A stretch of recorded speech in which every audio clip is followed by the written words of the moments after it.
अग्रिम घर से बाहर तो निकल आया था पर कहीं न कहीं खुद को आयत के पास ही छोड़ आया था। उसको इस तरह से देख उसके दिल की क्या हालत थी, ये किसी को बता भी नहीं सकता। मन हो रहा था उसे अपनी आगोश में लेकर निहारता रहे, उसे बता दे कि कितना चाहता है, उसे बता दे कि उससे अब दूर नहीं रहा जाता। तोड़ दे हर उस दीवार को जिसे उसने ही अपने मध्य खड़ी कर रखी है। हर तरह की बेड़ियां जिनमें अपने एहसासों को जकड़ रखा है, उसने उन्हें काट दे और आजाद कर दे अपने मन को, जो कब से आयत के प्रेम की शीतलता को महसूस करना चाहता है, बह जाना चाहता है उसके साथ नदी की लहर बनकर। वो ही जान रहा था कैसे उसने खुद को काबू किया था, कैसे मनाया अपने दिल को जो उससे बगावत कर आयत को अपनी बाहों में समेट लेने को मचल रहा था। बाहर आकर वो काफी देर तक अपनी गाड़ी में बैठा रहा। खुद के एहसासों को वो दबा देने की कोशिश में लगा था। वहीं आयत का रूप बार बार उसकी आंखों में उतर आता जो उसकी तमाम कोशिश बर्बाद कर देता। पांव जैसे बार बार वापस जाने के लिए जिद कर रहे हो और हाथ दरवाजे के हैंडल पर ही टिका था कि कब खोलकर बाहर आए और कदम वापस अंदर चल पड़े।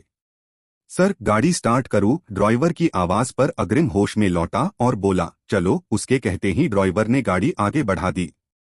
मन की बगावत अब भी जारी थी पर अग्रिम अपनी आंखें बंद कर सीट से टिक गया। बंद पलकों में भी आयत ही थी पर उसने पलकें नहीं खोली, क्योंकि एक बेचैनी जरूर थी पर चैन भी उतना ही था। ऑफिस आकर उसने खुद को बिजी कर लिया। शादी के बाद आज पहली बार संकल्प ऑफिस आया था तो सब लोगों ने उसे घेर लिया था। सब अग्रिम के गुस्से के कारण जितना उससे खार खाते थे उतना ही संकल्प से फ्रेंडली रहते थे, क्योंकि उसका रवैया वैसा ही था। संकल्प भी मुस्कुराकर सबसे बधाई ले रहा था। सब अपने घर बुलाकर पार्टी देने की मांग कर रहे थे, जिस पर संकल्प ने मुस्कुराकर हामी भर दी। क्या हो रहा है यहाँ? अग्रिम की आवाज जैसे ही सबके कान में पड़ी, सबके चेहरे के भाव बदल गए और सबने तुरंत से अपनी जगह पकड़ ली। अग्रिम ने एक नजर सबको देखा, फिर संकल्प की तरफ। गुड मॉर्निंग, संकल्प ने मुस्कुराकर कहा, पर अग्रिम बिना को जवाब दिए अपने कैबिन में चला गया। संकल्प उसके पीछे आया। यार, ये क्या हर समय खड़ूस बना हुआ घूमता रहता है? थोड़ा हंस बोल लेगा तो कद छोटा हो जाएगा क्या? संकल्प उसके पीछे अंदर आते हुए बोला। हो जाएगा छोटा, अब बोल, अग्रिम ने रूडली कहा। यार, जवाब समझ नहीं आ रहा तो चुपचाप बैठ जा और जो काम है वो कर। संकल्प कुछ नहीं बोला और बैठ गया। अग्रिम उसे कुछ समझाने लगा। कॉफी पिलाएगा या काम ही करवाता रहेगा? संकल्प ने कहा। आयत का ख्याल न आए इसके लिए खुद को व्यस्त रखे हुए था। संकल्प के टोकने पर उसने हामी में गर्दन हिलाई और दोनों के लिए कॉफी मंगवाई। कॉफी पीते हुए संकल्प ने अग्रिम की तरफ देखा, वो खोया सा लगा। भाभी की याद आ रही है? उन्हें ही सोच रहा है न तू? संकल्प ने पूछा। अग्रिम ने उसे घूर कर देखा तो संकल्प बोला, नहीं, मुझे दिव्या जी का ध्यान आ रहा था। तुझे खोया देखा तो ऐसा लगा। बीवी को घर पर छोड़कर आया कर और काम के समय सिर्फ काम पर ध्यान रखा कर। यार, तुझे दिव्या जी से इतनी जलन क्यों है, मानो वो तेरी सौतन हो? कहकर संकल्प हंस पड़ा। शट अप, अग्रिम ने चिढ़कर कहा तो संकल्प की हंसी और तेज हो गई। अब नई नई शादी है, दिलो दिमाग से हटती ही नहीं वो। यार, मैं तेरे जैसा सख्त दिल नहीं हूं न, इसलिए पता नहीं कैसे तू ऐसा कर जाता है। मेरा तो बस चले तो मैं हर पल उनके साथ रहूं। हो गया या और कुछ बाकी है? ऐसा कर, जॉब छोड़कर बैठ जा बीवी के पहलू में, यहाँ किसी को तेरी जरूरत नहीं है। क्या यार, कितना रूड है तू। चल छोड़, ये बता आज नाश्ता किया या नहीं तूने? क्यों? अग्रिम ने उसकी तरफ देखा। वैसे ही पूछ रहा हूं। मुझे नहीं लगता तू नाश्ते के लिए रुक पाया होगा। भाभी से भागने की जल्दी जो रही होगी, संकल्प ने मुस्कुराते हुए कहा। अग्रिम ने उसे गौर से देखा और फिर बोला, ओह, तो ये सब तेरा किया धरा है? क्या क्या किया है मैंने? संकल्प ने अनजान बनने की कोशिश की पर अग्रिम समझ चुका था, कुर्सी समेत उसे धक्का दे दिया। क्या कर रहा है, अभी गिर जाता, संकल्प ने कहा तो अग्रिम उसके पास आया और फिर उठाते हुए बोला, क्या मिलता है तुझे ये सब करके? क्यों हर बार मुझसे पिटने का इंतजाम करता है? संकल्प ने उसकी तरफ देखा, फिर गंभीर होकर बोला, पीटने का मन है तो पीट ले, रोकूंगा नहीं, पर ये जान ले मैं जो भी करता हूँ तेरे लिए ही करता हूँ कि तेरी जिंदगी सरल हो जाए। सरल नहीं करता, मेरी मुश्किलें बढ़ाता है तू। उससे दूर रहना पहले ही बहुत मुश्किल है मेरे लिए, और ये सब कर तू और मुश्किल कर देता है। अंदाजा भी है किस कदर खुद से लड़ता हूं मैं ताकि उसके सामने कमजोर न पड़ूं। तो मत कर न कोशिश, पड़ जा कमजोर, क्यों हर पल तुझे सख्त बनना है। तू अग्रिम बोलने को हुआ, फिर उसा कॉलर छोड़कर बोला, तू नहीं समझेगा, जा कुछ देर अकेला छोड़ मुझे, कहकर चेहरा फेर कर खड़ा हो गया। तेरी चुप्पी समझ जाता हूं तो तेरी कही बात कैसे नहीं समझूंगा। तू कह कर तो देख। कुछ नहीं कहना मुझे, जा यहां से। नहीं जाता, बोल क्या करेगा, संकल्प ने ढिठाई से कहा तो अग्रिम ने उसे घूर कर देखा। क्या मारेगा मुझे? साले याद रखना, हाथ मेरे भी चलते हैं। बैठ यहीं पे, मैं ही चला जाता हूं, कहकर अग्रिम ने कदम बढ़ाए कि संकल्प ने उसे पकड़कर कुर्सी पर बिठा दिया और उसकी ओर झुककर बोला, किससे भाग रहा है, मुझसे या खुद से? याद रख, खुद से भागना तो मुमकिन ही नहीं है और मुझसे भागने में तुझे दूंगा नहीं।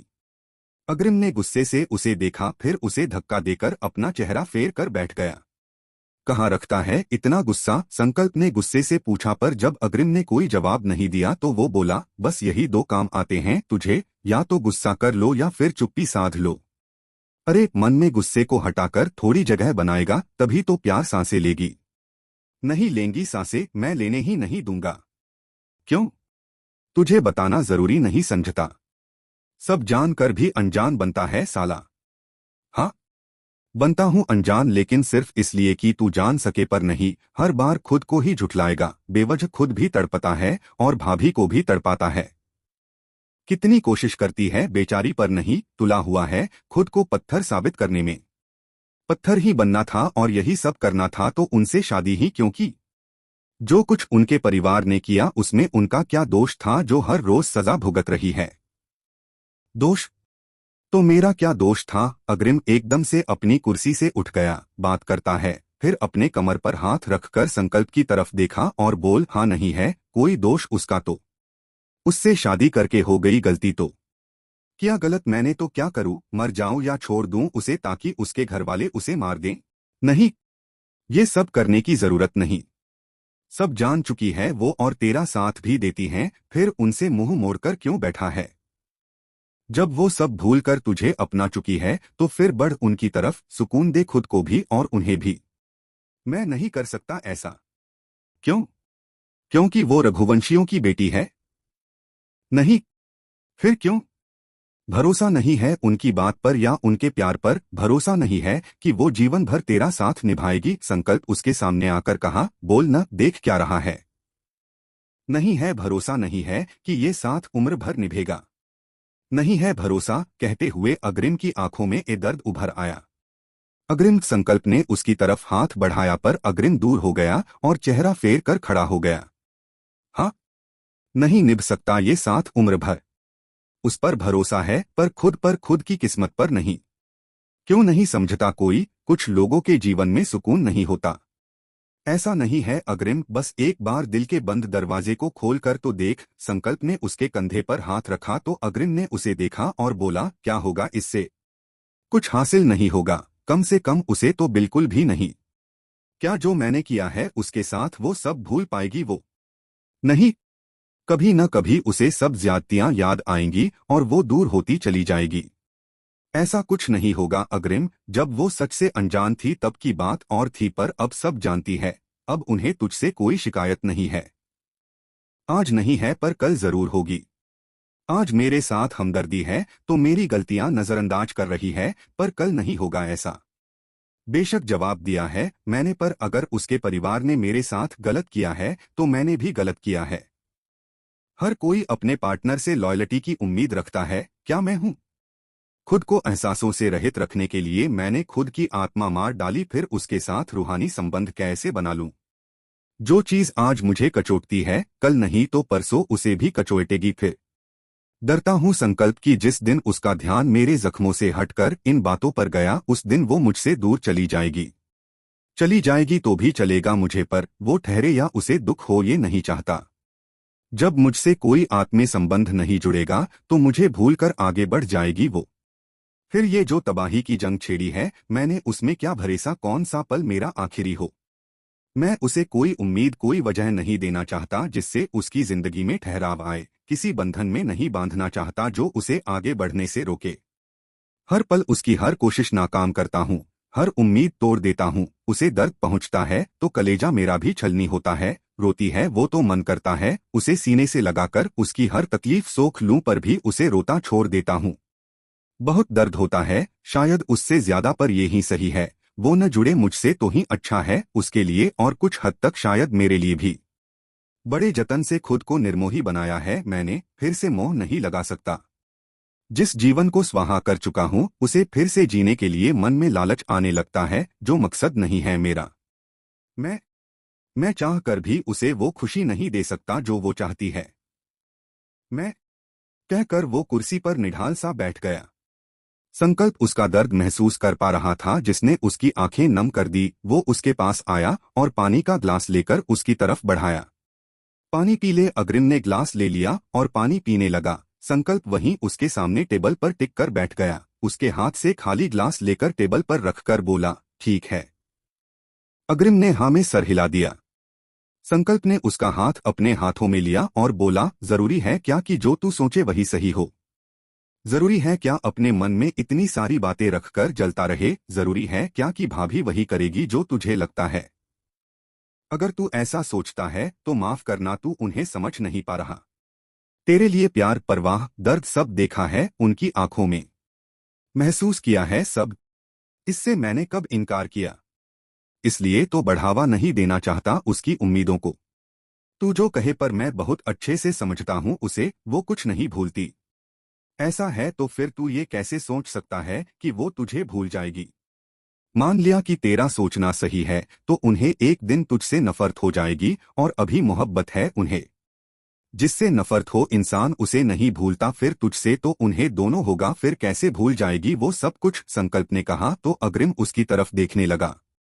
मान लिया कि तेरी बात सही है, पर अगर ऐसा नहीं हुआ और उन्हें तुझसे कभी कोई शिकायत नहीं हुई तो? सिर्फ एक शंका के चलते तू उन्हें भी दुख दे रहा है और खुद को भी। ये सही है क्या? अग्रिम, गलती इंसान ही करता है, और उसे जब अपनी गलतियों का एहसास हो जाए तो भगवान भी उसे माफ कर देते हैं, फिर इंसान क्यों नहीं? एक कोशिश तो कर। अगर तुझे उनके दूर जाने का या तुझसे नफरत करने का डर है तो बजाय उस बारे में सोच अभी से दूरी बनाने के, उनको प्यार दे कि जब भी ऐसा वक्त आए तो तेरे प्रेम और तेरे समर्पण को देख वो ऐसा करने से पहले सोचे, मजबूर हो जाए खुद के दिल के हाथों तुझे माफ करने के लिए। और ऐसा नहीं भी होता तो एटलीस्ट तुझे सुकून तो होगा कि तूने माफी कमाने की कोशिश तो की। तेरी ये बात भी मान लेता हूँ कि तेरी जिंदगी का कोई भरोसा नहीं, तो इस सूरत में भी बजाय पीछे हटने के उन पर खुलकर अपने जज्बात जाहिर कर। इतना प्यार दे कि पूरी जिंदगी वो तेरी यादें सहेज ले, क्योंकि वो कभी किसी और को अपने जीवन में जगह नहीं देंगी। इस बात का मुझे यकीन है। तुझे है या नहीं मुझे नहीं पता। अग्रिम, आने वाले कल में क्या होगा ये कोई नहीं जानता। क्या पता तेरी जगह वो जिंदगी का साथ छोड़ जाए। नहीं, अग्रिम ने एकदम से कहा तो संकल्प हल्के से मुस्कुराया और बोला, जिसके लिए दिल में प्यार का सागर लिए घूम रहा है उसे ही एक एक बूंद को तरसा रहा है। अग्रिम ने गर्दन नीचे कर लिया। तेरी बात से इत्तेफाक रखता हूँ कि कल क्या हो जाए कुछ नहीं पता। सच में कुछ नहीं पता होता तो उसकी चिंता में आज क्यों बिगाड़ना? हो सकता है कल साथ न लिखा हो, पर आज तो है।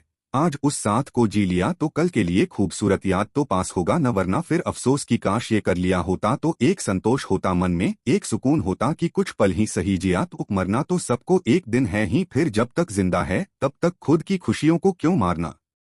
सोचना एक बार मेरी बात के बारे में कि तू भाभी को उनके मलाल के साथ अकेला छोड़ेगा या अपनी खूबसूरत याद के साथ। संकल्प ने उठते हुए उसका कंधा थपथपाया और बाहर निकलते हुए रुककर बोला, एक और बात अग्रिम, खुशियां बड़े नसीब से मिलती है तो वक्त रहते उसका स्वागत कर लेना चाहिए, बाकी तेरी इच्छा। कहकर वो बाहर निकल गया। अग्रिम वहीं बैठा रहा और सब बातें सोचता रहा। कुछ देर बाद बुलावा आया तो वो किसी से मिलने निकल गया। उस दिन मीटिंग अधूरी रह गई थी, उन्हीं से मिलने जाना था। वो गाड़ी में बैठा आगे बढ़ रहा था कि गाड़ी एकदम से रुकी। क्या हुआ? अग्रिम ने पूछा। सर, कोई एकदम से सामने आ गया, मैं देखता हूँ, कहकर वो बाहर निकला। लोगों को जमा होते देख अग्रिम भी बाहर आया। देखा कि एक लड़का हल्के लंगड़ा रहा था और एक लड़की उसे संभाल कर सड़क किनारे लेकर आई, जिसकी आंखें नम थी। उसने उसे लाकर बिठाया और उसके जख्म देखने लगी। सॉरी सर, मैंने जानबूझकर नहीं किया। नहीं भाई, तुम्हारी गलती नहीं थी। गलती मेरी थी, उस लड़के ने कहा ही था कि उसके साथ जो लड़की थी उसने उसके गाल पर तमाचा जड़ दिया, जिससे सब शॉक्ड हो गए, पर वो लड़का नॉर्मल ही था। समझते क्या हो तुम अपने आप को? क्या मतलब इस तरह गाड़ी के सामने आने का? कुछ हो जाता तो क्या तुमने ही कहा कि दूर चले जाओ मुझसे, तो जा रहा था। तुम समझते क्यों नहीं? मैं चाहती हूं तुम हमेशा खुश रहो, इसलिए ऐसा कहा। मेरे साथ तुम्हें खुशी नहीं मिलेगी, चंद दिनों की मेहमान हूं मैं नहीं चाहती कि मेरे बाद मेरी याद में तुम रो। किसने कहा मैं रोऊंगा? तुम्हारे बाद तुम्हारी यादों के साथ जिंदा रहूंगा, खुश रहूंगा। मेरी खुशियां तुम अब छीन रही हो खुद से दूर करके। ऐसा मत करो, जितना भी वक्त है तुम्हारे पास उन्हें तुम्हारे साथ जीना है मुझे। तुम यकीन करो, इन कुछ ही महीनों में हम अपनी पूरी जिंदगी जी लेंगे, जिससे न तुम्हें जाते वक्त कोई अफसोस हो और न मुझे। तुमसे अपने लिए सिर्फ तुम्हारी यादें चाहता हूँ, वो दे दो, नहीं तो दूर जाने को कहा तो इसी तरह चला जाऊंगा। किसी गाड़ी के सामने आकर उस लड़के ने कहा। वो लड़की उसे देख रही थी। बोलो, करोगी शादी या नहीं? उस लड़के ने पूछा तो वो लड़की रोते हुए उसके गले लग गई। डॉक्टर के पास ले चलूं? ड्राइवर ने पूछा। नहीं भाई, मेरी डॉक्टर मेरे पास है और इससे अच्छा इलाज मेरा कोई और नहीं कर सकता, उस लड़के ने कहा तो लड़की ने हल्के से उसके कंधे पर मारा और दोनों हंस दिए। उनके साथ ही वहां खड़े सब लोग भी। अग्रिम आकर गाड़ी में बैठा और गाड़ी आगे बढ़ गई। जिस गति से गाड़ी सड़क पर दौड़ रही थी उससे भी तेज गति से अग्रिम के मन में विचारों का आवागम जारी था। कुछ देर बाद उसने किसी को फोन किया और बात करने के बाद ड्राइवर से बोला, सुनो, गाड़ी घर की तरफ घुमा दो। ड्राइवर ने गाड़ी मोड़ दी। गाड़ी घर का रुख कर चुकी थी। संकल्प की बातें अग्रिम के जहन में अपना असर कर गई थी। वो खिड़की का कांच नीचे कर बाहर से आ रही हवा को महसूस कर रहा था। अमूमन वो ऐसा करता नहीं था, पर आज उसने ऐसा किया, शायद से अपने आप को कैद से आजाद करने की पहल कर रहा था। कुछ देर बाद अग्रिम ने ड्राइवर से सांस चलाने के लिए कहा। ड्राइवर ने मिरर से उसे देखा। अग्रिम के चेहरे पर हल्की मुस्कान थी और अपनी टाई लूज कर रहा था।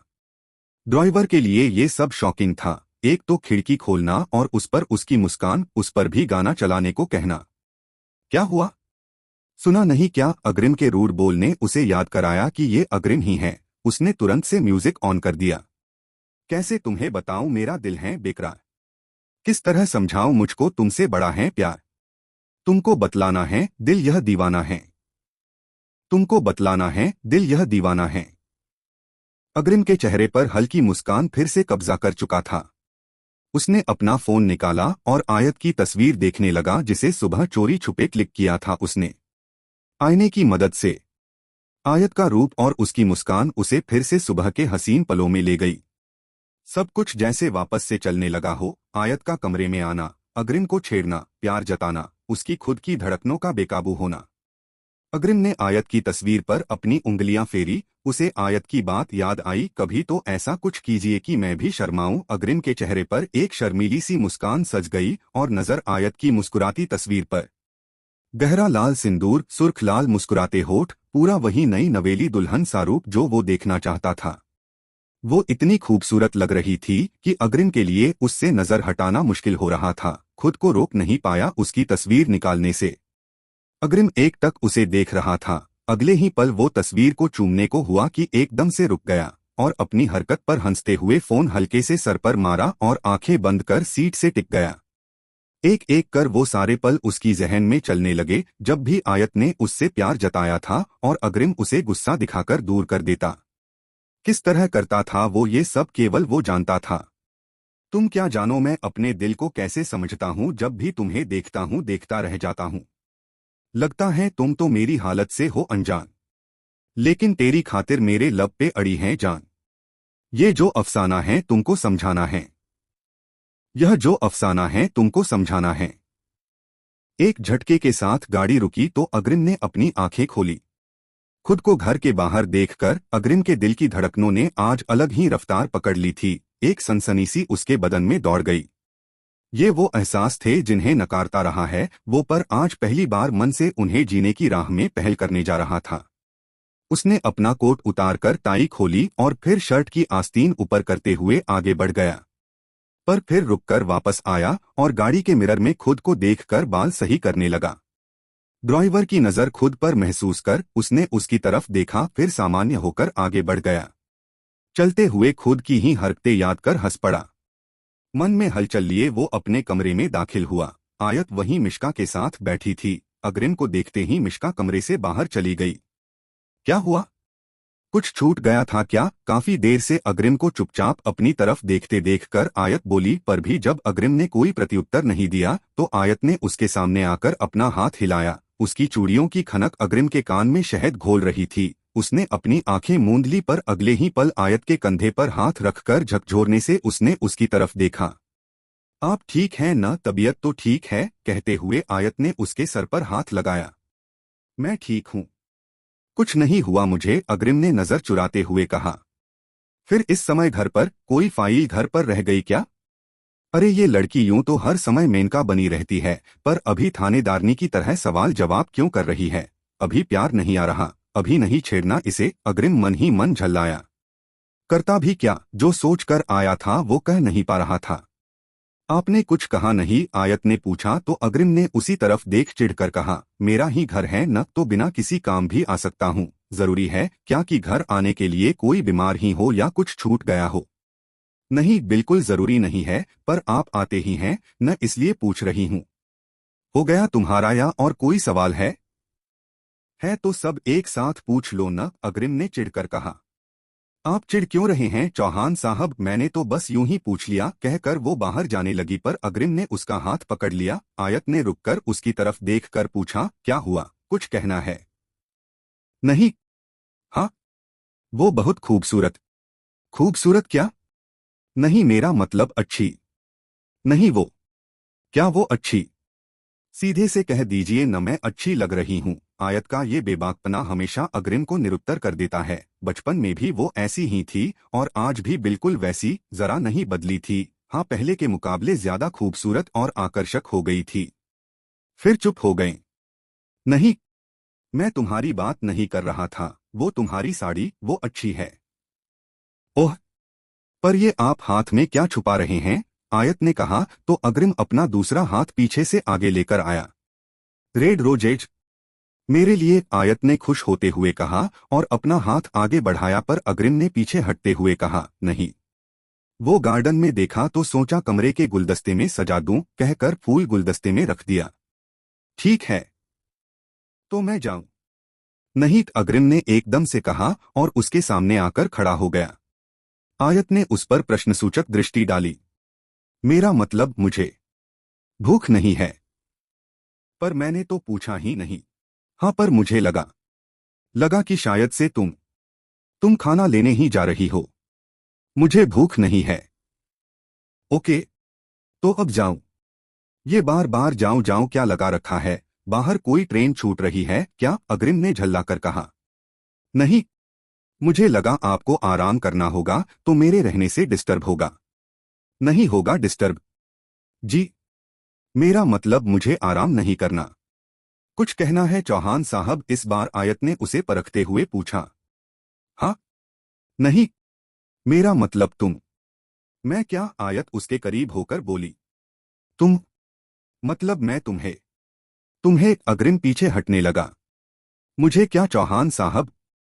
मैं चलता हूँ, कुछ काम याद आ गया। अपनी बेचैनी छुपाने के लिए वहां से जाना ही सही लगा। वो दरवाजे की तरफ बढ़ गया। सोच लीजिए, वरना कहीं ऐसा न हो कि फिर से आना पड़े। अग्रिम के कदम ठहर गए। उसने आयत की तरफ देखा तो वो आईने के पास आकर अपने बाल सही करते हुए बोली, कुछ कहना है तो कह सकते हैं, यूं चुप रहने से आपकी बेचैनी और बढ़ेगी। अग्रिम ने उसे देखा, फिर उसके पास आकर उसके गाल पर चुंबन अंकित कर दिया। आयत ने अग्रिम से इस पहल की उम्मीद नहीं की थी। वो वहीं जड़ हो गई और उसकी आंखें फैल गई। उसे देख अग्रिम हल्के से मुस्कुराया और दरवाजे की ओर चल दिया। आयत ने उसकी तरफ पलटकर देखा, पर कुछ बोल नहीं पाई। अग्रिम खुद से रुका और आयत की तरफ देखा। आयत के चेहरे पर अभी भी हैरानी के भाव थे। अग्रिम ने उसे देखा, फिर मुस्कुराकर अपनी बाहें खोल दी। उसकी तरफ से ये आमंत्रण देख आयत के हाथ उसके मुंह पर चले गए और आंखें और भी फैल गई। उसे लगा उसका सर ही घूम गया हो जैसे, और वो चक्कर खाकर वहीं गिर जाएगी। दिल जैसे उछलकर बाहर ही आ गया हो। आओगी या जाऊं? अग्रिम ने कहा तो आयत का चेहरा खिल गया। वो तेज कदमों से आकर उसकी बाहों में समा गई। अग्रिम ने भी उसे कस लिया। कुछ देर बाद आयत को अग्रिम की उंगलियां अपनी पीठ से लेकर कमर तक सरकती महसूस हुई। वो तुरंत से उससे अलग हो गई और बोली, ये क्या कर रहे हैं आप? कुछ नहीं। तुमने ही कहा था न कि उंगलियों को अपने मन की करने दूं, तो करने दे रहा हूं। फिर वो मेरे मन की करेंगी। क्या? क्या करेंगी? अग्रिम की आंखों में एक शरारत दिख रही थी जो आयत की धड़कनें तेज कर रही थी। इसके पहले भी वो करीब आए हैं पर कभी अग्रिम की तरफ से कोई पहल नहीं हुई। शायद आयत के एहसास इसलिए अलग थे। अभी बताऊं या बाद में? अग्रिम ने आयत की कमर पर पकड़ बनाई और हल्के दबाव के साथ झटा देकर अपने करीब कर लिया। आयत ने उसकी तरफ देखा। अग्रिम ने झुककर उसके कान के पास चूम लिया। आयत की पलकें स्वत झुक गई। शर्मा रही हो? कहते हुए अग्रिम की उंगलियां उसकी गर्दन से होकर चेहरे से सरकते हुए उसके बालों में जा उलझी। अग्रिम ने उसका चेहरा ऊपर किया और बोला, जवाब नहीं दिया। आयत ने पलके उठाकर उसकी तरफ देखा। शर्मा रही हो? उसके चेहरे पर झुकते हुए कहा, है न? अग्रिम की सांसों के स्पर्श ने आयत के रोम रोम में एक कंपन पैदा कर दी थी जिससे उसके होठ भी कांप रहे थे। अग्रिम की हर बढ़ती नजदीकियां इस कंपन को और बढ़ा रही थी। अग्रिम के होठ उसके होठों को अपने गिरफ्त में लेते उसे पहले ही आयत उसके सीने से जा लगी। सर, घर आ गया। ड्राइवर की आवाज पर अग्रिम ने अपनी आंखें खोली तो जाना कि अब तक वो एक ख्वाब में था। उसने अपनी आंखें मींच ली और सर पर हल्के से चपत लगाई। फिर गाड़ी से बाहर आकर आगे बढ़ा, पर फिर रुककर अपनी कोट टाई उतारकर उसी तरह आस्तीन चढ़ाई। फिर मिरर में खुद को देखा और शर्ट के ऊपर के 2 बटन खोल दिए। लगा जैसे किसी जकड़न से आजादी मिली हो उसे। मुस्कुराते हुए वो आगे बढ़ा। गार्डन में खिले गुलाबों ने उसका ध्यान खींचा, पर एक नजर उन्हें देख अपना सर झटककर आगे बढ़ गया। खुद से जिसे छुपाया था वो आज लबों पे आया है। ना जाने वो कौन है जिसने जीना मुझे सिखाया है। फिर से जाग उठा है दिल में जीने का अरमान। किसने किया है आके मुझ पे चुपके से एहसान। कोई अनजना है जाना पहचाना है। कोई अनजना है जाना पहचाना है। तुमको बतलाना है दिल ये दीवाना है। मन में कई भावनाएं लिए गुनगुनाते हुए अग्रिम ने घर के अंदर प्रवेश किया। अग्रिम, तू? इस समय कावेरी जी ने उसे देखा तो चौंकते हुए पूछा। हाँ, मैं। वो अग्रिम को कुछ सूझ नहीं रहा था। उस पर उसकी नजरें पूरे घर में आयत को ढूंढ रही थी। मैं क्या? और ये क्या भेष है? ऐसे तो कभी बाहर से नहीं आता। तू किसी से झगड़कर तो नहीं आ रहा? नहीं चाची माँ, वो मुझे गर्मी गर्मी लग रही थी। अग्रिम बोल ही रहा था तब तक साक्षी, कृषा और विनी वहां आ गई। भाई आप इस समय? कृषा ने पूछा। हाँ, वो तुम दोनों घर पर कैसे? कॉलेज नहीं गई? अग्रिम ने बातों का रुख मोड़ दिया। इस वक्त उसे आयत के पास जाने की बेताबी हो रही थी। उस पर सब सवाल जवाब करने लगे थे। जी भाई गए थे न, पर जल्दी आ गए। ओह, कोई और सवाल जवाब होते इसके पहले ही वो कमरे की ओर बढ़ गया। कावेरी जी ने उसे आवाज दिया पर अग्रिम ने उनकी तरफ नहीं देखा, जैसे उसने सुना ही न हो। सीधे से अपने कमरे में आकर रुका और दरवाजा बंद कर दिया और उसी से टिककर अपनी आंखें बंद कर चैन की सांस ली। बाहर आयत नहीं दिखी थी तो उसे यही लगा कमरे में ही होगी मिश्का के साथ। मिश्का सोचते ही उसके तुरंत से आंखें खोल दी कि उसे ऐसे देखकर क्या सोचे। दोनों पर कमरे में कोई नहीं था। उसने सब और नजर दौड़ाई पर आयत कमरे में नहीं थी। बाहर नहीं थी, कमरे में भी नहीं है, तो फिर गई कहाँ? अग्रिम सोच में पड़ गया। बाहर गार्डन में भी नहीं दिखी, इतनी धूप में छत पर भी नहीं होगी, फिर कहाँ है? हो सकता है बाहर किचव में ही हो, उसे न दिखी हो। सोचकर उसने दरवाजा खोला और आयत को आवाज दी, पर 2-3 बार आवाज देने से कावेरी जी वहां आई। क्या हुआ? कुछ चाहिए क्या? कावेरी जी ने कहा। आयत कहाँ है? उसे बुला रहा हूं। वो सो रही है। कावेरी जी के जवाब पर अग्रिम की भवें जुड़ गई। उसने अपने बेड की तरफ देखा और बोला, सो रही है? पर कहा? मेरे कमरे में। जी। कावेरी जी का जवाब बहुत अटपटा लगा उसे। मेरे साथ बात करते करते मेरी गोद में लेट गई और वहीं सो गई। वैसे तो जाने क्यों अग्रिम को ये पचा नहीं हुआ, पर उसने कुछ कहा नहीं। तू कहे तो जगा दूं उसे? अग्रिम को सोच में देखकर कावेरी जी ने पूछा। नहीं, रहने दीजिए। कुछ ला दूं तेरे लिए, खाना या कुछ? नहीं, जरूरत होगी तो कह दूंगा। अग्रिम ने कहा तो कावेरी जी चली गई। कुछ देर बाद अग्रिम कमरे से बाहर आया और कावेरी जी के कमरे की ओर बढ़ा। बाहर ही सोफे पर बैठी कावेरी जी का ध्यान गया तो तुरंत उठकर आवाज दिया, कहाँ जा रहे हो अग्रिम? आपके कमरे में। वो थोड़ी देर पहले ही सोई है और उसके सर में दर्द भी था तो सोने दो उसे। आपने बताया नहीं वो बीमार है? बीमार नहीं है, बस सर भारी हो रहा था, थोड़ी नींद ले लेगी तो ठीक रहेगा। सोने दो उसे। ठीक है, नहीं जगाऊंगा, बस देखकर वापस चला जाऊंगा। रहने देना। दरवाजा खुलेगा तो आवाज से जाग जाएगी। कावेरी जी के चेहरे पर घबराहट के भाव थे। मुझे ऐसा क्यों लग रहा है चाची माँ, आप मुझसे कुछ छुपा रही है? नहीं, मैं क्या छुपाऊंगी। ठीक है, मैं जा रहा हूं आपके कमरे में। सो रही है तो अपने कमरे में सुला देता हूं। और घबराइए मत, उसकी नींद बहुत गहरी होती है। कानों में बम भी फोड़ो, उसकी नींद में खलल नहीं पड़ता, कहकर वो कमरे की ओर बढ़ गया। कावेरी जी के माथे पर पसीना आ गया। वो अग्रिम के सामने आई और रोकते हुए बोली, तुझे मुझ पर भरोसा नहीं क्या? लगता है मैं झूठ बोल रही हूँ। अग्रिम उन्हें ध्यान से देखने लगा। वो कुछ बोलता उसके पहले ही साक्षी की आवाज आई, चाची माँ झूठ बोल रही है भाई। अग्रिम ने उसकी तरफ देखा। हाँ भाई, चाची माँ झूठ बोल रही है। साक्षी, तमीज से बात करो, कृषा ने कहा। साक्षी ने उसे देखा, फिर आकर कावेरी जी को साइड कर रूम का दरवाजा खोल दिया और अग्रिम का हाथ पकड़ अंदर दिखाकर बोली, देख लीजिए कोई नहीं है यहाँ। अग्रिम ने देखा तो उसकी भवें इकट्ठी हो गई। चाची माँ, कहाँ है वो? वो यहीं कहीं। अब भी झूठ बोल रही हैं आप। भाई वो घर में नहीं है, कहीं बाहर गई है बिना किसी को बताए, और चाची माँ छुपा रही है। क्या पता पहले भी यही करती हो, हम में से कोई रहता तो है, नहीं तो हमें क्या पता। साक्षी, जब बात पता न हो तो बोलना नहीं चाहिए। आपको पता है तो आप ही बोल दीजिए, कहाँ गई है वो क्या हुआ? समझ नहीं आ रहा। पता होगा तभी बताएंगी न, साक्षी ने कावेरी जी को अटकते देखकर कहा। वो जल्दी आ जाएगी अग्रिम, कावेरी जी ने कहा। आ जाएगी मतलब सच में वो बाहर गई है? कहाँ? अग्रिम, वो आती ही होगी, पर गई कहाँ है और कैसे, उसे जाने कैसे दिया गया? अग्रिम, इंसान है वो, ऐसे कैद में दम घुट जाता है। चाची माँ, आपको पता है ऐसा क्यों है? खतरा है उसे बाहर। मिश्का साथ है। चाची माँ, आप समझ क्यों नहीं रही? वो छोड़िए, ये बताइए कहाँ है वो फटाफट से अपना फोन निकालते हुए बोला। अग्रिम, अग्रिम रुक जा, वो आ ही रही होगी। आ जाएगी, पर गई कहाँ है?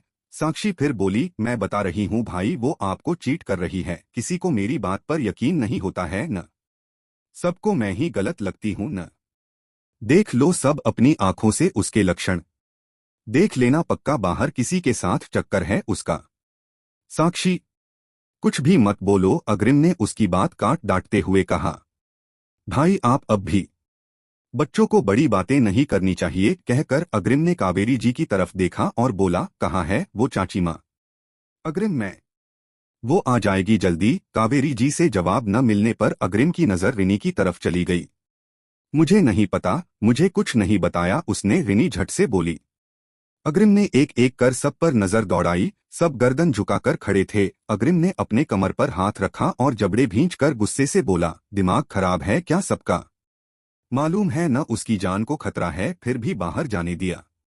अग्रिम, मेरी उसका गुस्सा देख कावेरी जी भी सहम गई थी, पर हिम्मत करके बोली, मगर आगे के बोल अंदर ही रह गए। अग्रिम ने उनकी बात काट दी थी। उसे कुछ हुआ न, चाची माँ तो बताएंगी कि कहाँ गई है वो। कावेरी जी ने गर्दन झुका ली, कहकर अपनी मुट्ठियां भींच ली। उसकी आंखों में लाली उतर आई थी। वहां से हटकर उसने गार्ड को आवाज लगाई और सब बताते हुए उन पर चिल्लाया, आंख बंद करके रहते हो यहाँ, सामने से कोई निकल जाता है और तुम्हें पता नहीं चलता। किसी काम के नहीं हो तुम सब, अभी जैसे भी हो, जहां से हो ढूंढ कर लाओ उसे। अगर उसे एक खरोंच भी आई तो तुम्हारी खैर नहीं, कहकर उन्हें भेजा। फिर आयत का नंबर लगाने लगा, पर वो लग नहीं रहा था। उसने मिश्का का नंबर लगाया, पूरा रिंग होने पर भी उसने फोन नहीं उठाया। गुस्से से अग्रिम के गर्दन की नसें तन गई। उसके दिमाग में मिश्का को लेकर शक पैदा होने लगा था। कई सारी बातें बार बार उसके जहन में आ रहे थे। वो बार बार मिश्का का फोन लगा रहा था, पर एक बार लगने के बाद से उसका फोन स्विच्ड ऑफ आ रहा था। अग्रिम की समझ नहीं आ रहा था क्या करे। बाहर जाने को हुआ पर बिना पता किए सड़कों पर कहाँ ढूंढेगा उसे। उसने दिव्या को फोन किया पर उसने भी फोन काट दिया। अग्रिम का गुस्सा और बढ़ गया था, उससे भी ज्यादा उसकी टेंशन। उसने किसी को फोन मिलाया और सब बताकर आयत का जल्द से जल्द पता लगाने को बोला। वो चहलकदमी कर रहा था, तभी बाहर से गाड़ी की आवाज आई। सबका ध्यान उस तरफ गया। कुछ सोचते हुए अग्रिम तेजी से घर से बाहर निकला, बाकी सब भी उसके पीछे आए। गाड़ी से मिश्का के साथ संकल्प बाहर आया और पीछे की तरफ का दरवाजा खोलकर आयत को बाहर निकाला। अग्रिम की नजर आयत पर पड़ी तो वो जहां था वहीं रुक गया। संकल्प उसे कंधे से थामे आगे बढ़ रहा था और आयत सर झुकाए चल रही थी। संकल्प की नजर अग्रिम पर पड़ी तो वहीं ठिठक गया। अब बोलिए भाई, कहिए मैं गलत कह रही हूँ। बहुत भरोसा है न अपने दोस्त और बीवी पर, खुद से देख लीजिए दोनों। बस साक्षी, कावेरी जी ने कहा और आयत के पास जाने को हुआ, पर अग्रिम ने उन्हें रोक दिया और आयत की तरफ देखकर बोला, कहाँ गई थी बिना इजाजत के। अग्रिम वो संकल्प बोलने को हुआ पर अग्रिम ने उसकी तरफ देख मुंह पर उंगली रखते हुए बोला, सवाल अपनी बीवी से किया है मैंने, और आकर उसकी बाह पकड़कर अपनी तरफ किया। जवाब दो आयत रघुवंशी। किससे पूछकर बाहर कदम निकाला। हिम्मत कैसे हुई तुम्हारी। बाह पर बढ़े दबाव से आयत ने अपनी गर्दन उठाई। उसकी नम और लाल आंखें और मुरझाया चेहरा देख अग्रिम के मन में एक टीस सी उठी। उसने उसकी बाह छोड़ दी और 2 कदम पीछे हट गया, पर उसे देखते ही आयत की आंखों में रुके आंसू बाहर छलक आए। वो आकर अग्रिम के गले लग गई और फफक पड़ी। अग्रिम का दिल घबरा उठा। मैं अनाथ हो गई चौहान साहब। आयत की रोते हुए दर्द से टूटती आवाज उसके कानों में पड़ी। पूरे दिल में ये सुनकर एक दर्द सा उठा। उसने आयत को खुद से अलग किया और उसके चेहरे को देखने लगा। कुछ समझ नहीं आ रहा था और नहीं कुछ पूछने को शब्द मिल रहे थे। आपको शिकायत थी न चौहान साहब की कि मेरे कारण आपके सर से माता पिता का साया उठ गया। आप अनाथ हो गए। तो देख लीजिए, भगवान ने आपका बदला ले लिया। माँ तो पहले नहीं थी, अब पिता को भी छीन लिया और आपकी तरह अनाथ कर दिया। आपका मुझसे बदला पूरा हो गया चौहान साहब। मैं अनाथ हो गई। आयत की सांसें उखड़ रही थी। एक दर्द जो उसकी आवाज में था वो अग्रिम के दिल में उतर आया। आयत की आंखों को देख उसे अपना बचपन याद आ गया। एक नमी उसकी आंखों में उतर आई और दिल दर्द से भर उठा। उसने आयत को खींचकर अपने सीने से लगा लिया। उसके सीने से लगते ही आयत का रोना और तेज हो गया। अग्रिम ने उसे पूरी ताकत से अपनी बाहों में कस लिया। कुछ देर बाद आयत ढीली सी पड़ गई। अग्रिम ने उसे खुद से अलग किया और देखा तो उसकी बाहों में बेसुध सी झूल गई। ए ए उठो उठो, सुन रही हो। उठो, अग्रिम ने उसका गाल थपथपाते हुए कहा। अग्रिम, भाभी बेहोश हो गई है। संकल्प ने उसके कंधे पर हाथ रखा। अग्रिम ने उसकी तरफ देखा। होता है, ज्यादा दुख और दर्द हो तो बेहोशी हो जाती है। अंदर लेकर चल, मैं डॉक्टर को फोन करता हूँ। अग्रिम ने हामी भरी और आयत को उठाकर घर के अंदर आया। थोड़ी देर में आ जाएगा होश, डॉक्टर ने कहा है न। संकल्प ने अग्रिम का कंधा थपथपाया, जो काफी देर से आयत का हाथ थामे उसे सिरहाने बैठा उसे ताक रहा था। उसने संकल्प की तरफ देखा। बहुत से सवाल थे उसकी आंखों में, पर पूछने को जुबान साथ नहीं थी। हार्ट अटैक आया था उन्हें। काफी समय से तबीयत सही नहीं थी। एक माइनर अटैक पहले भी आ चुका था और डॉक्टर ने उन्हें बताया भी था कि आगे खतरा है उन्हें, पर शायद उन्होंने सीरियसली नहीं लिया। दिव्या जी का फोन आया था मुझे कि वो हॉस्पिटल में है और भाभी से एक बार मिलना चाहते हैं। मुझे लगा नहीं था कि इतनी बड़ी बात है। उसी समय भाभी का भी फोन आया। शायद दिव्या जी ने ही बताया हो उन्हें। मिलना चाहती थी वो, पर तुझसे कैसे पूछे। मैंने सोचा बताऊं तुझे, पर तू पहले से परेशान था और ऐसे में बताता तो पता नहीं कैसे रिएक्ट करता, जाने देता या नहीं। ये सब सोचकर मैं भाभी को ले गया। मुझे नहीं पता था उनसे मिलकर ही उनके पिता ऐसे चले जाएंगे। तू फिक्र मत करना, भाभी को वहां किसी ने नहीं देखा। उनकी सेफ्टी का पूरा ख्याल रखा था मैंने। संकल्प अपनी बात कहकर चुप हो गया। अग्रिम ने कुछ नहीं कहा। ध्यान रखना, इनका पिता को खोना क्या होता है तू जानता है, इन्हें जरूरत है, कहकर संकल्प ने आयत के सर पर हाथ फेरा और अग्रिम की तरफ देखा। बाहर ही हूँ, कोई जरूरत हो तो आवाज दे देना, कहकर वो कमरे से बाहर चला गया और उसके इशारे पर बाकी सब भी बाहर आ गए। अग्रिम ने आयत के सर पर हाथ फेरा, उसे उसकी बातें याद आई और आंखों में फिर से नमी उतर आई। उसके पीठ के नीचे हाथ लगाकर उसे उठाया और अपने सीने से लगाकर बोला, नहीं, तुम अनाथ नहीं हो। मैंने ऐसा कभी नहीं चाहा था परी, कहकर अपनी आंखें मूंद ली। तो दोस्तों, यह था 41वां भाग। 42वां भाग देखने के लिए हमारे साथ जुड़े रहे और चैनल को भी सब्सक्राइब कर लें। मुझे दीजिए अगले एपिसोड तक इजाजत। धन्यवाद।